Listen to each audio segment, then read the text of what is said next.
Hey Addie, how are you? Some of your mail came to my house again today. I thought I'd bring it by. Oh, hi, Matt. We're okay. You look stressed. Parenthood is exhausting, isn't it? It's wonderful, but I'm worried about Veronica. Yesterday, when the smoke detector went off, she didn't seem to notice. Normally, she would have cried. Was this the only time it happened? No.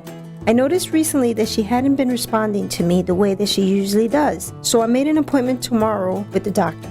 Do you think it's her hearing? I'm not sure. Good morning, Ms. Santiago. My name is Carmen Rodriguez. As you know, Dr. Ramos called our office regarding Veronica. The reason I'm visiting today is to give you some information on the programs that we have to help her education. But she's only 2. It may seem a little early, but it's best to start working on a plan right now to help her in the future. As soon as she turns 3, she can get assistance from the school district special education office. Together we can do wonderful things to keep her on track for her entire education, right up to age 21 if necessary. And how does it work? Veronica's evaluation showed that there are some concerns with her hearing. We will continue to monitor that and start to use alternate ways to communicate as we see how her hearing develops.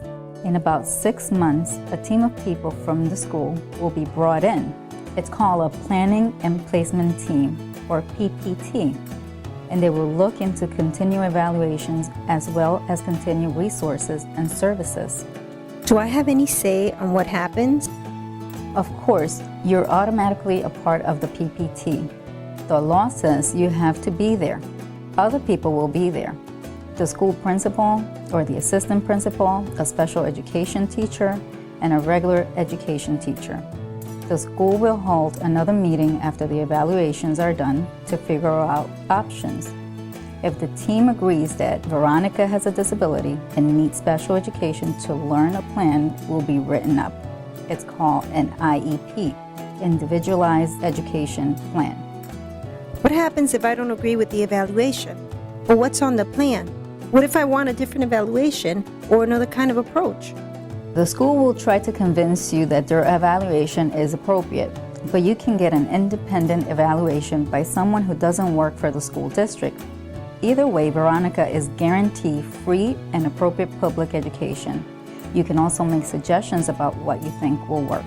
What happens if we don't agree? You're part of that team, a very important part. This seems confusing. Don't get scared. See what happens with the IEP. It's very specific in detail. It will explain what level Veronica is starting at, give goals for her progress, state how often she receives services, and what procedures the school uses. What if things change? The school will invite you to participate in another PPT meeting since there must be one every year. You will receive notice in the mail. Actually, the school is required to notify you in writing at least 5 school days before the meeting. What if I don't see improvement or progress? What if the school doesn't do anything?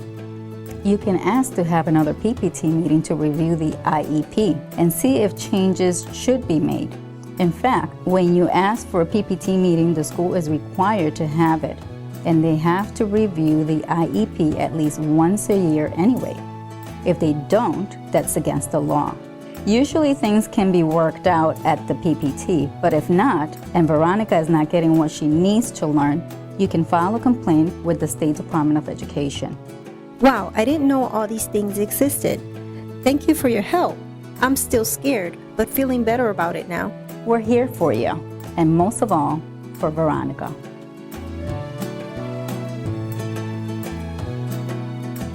This Individualized Education Program, also known as an IEP, explains exactly what the school should provide Ryan over the course of the year. Here's your copy. I think this plan will really help Ryan. He needs the extra attention. Hey Ryan, how are things at school? Do you think meeting with the speech teacher is helping? I guess so. I mean, I've only met her 3 or 4 times. 3 or 4 times? The school promised me you'd meet twice a week. Ryan told me he's only met with the speech therapist a few times. I don't understand why they're not following what they're supposed to do.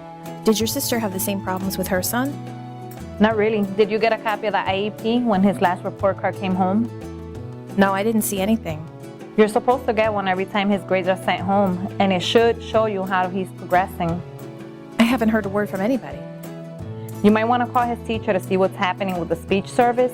Also, consider keeping a journal that you can share with the teachers. That way you know when Ryan is getting help, and you can also tell them about any concerns you have.